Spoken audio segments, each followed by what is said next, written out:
Welcome to the Learning Pines YouTube. We hope this video helps. In this video, I will explain how to use your PS4 controller on the PCSX2 emulator. First, connect your PlayStation 4 controller to your personal computer using a USB cable or pair it wirelessly via Bluetooth.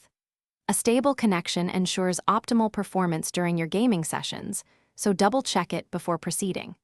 This initial step is foundational for the rest of our setup process, ensuring smooth gameplay right from the start. Next, open the PCSX2 emulator and head into the controller's pad menu. From there, select plugin settings and confirm that LilyPad is the chosen input plugin for your setup. This plugin is essential for the emulator to detect and interpret your controller's signals correctly.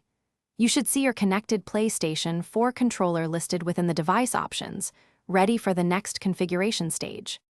Now, it is time to map your buttons, ensuring every action translates perfectly in-game.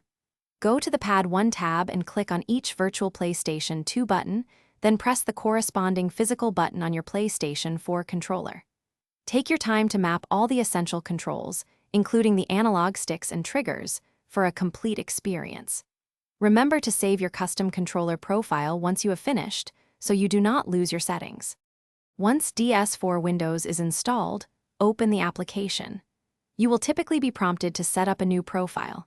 Select the default Xbox 360 preset, which effectively makes your computer recognize your PS4 controller as an Xbox 360 controller. Save this profile and make sure DS4 Windows is running in the background before launching any games. This ensures your controller inputs are properly translated for Roblox. Thanks for watching.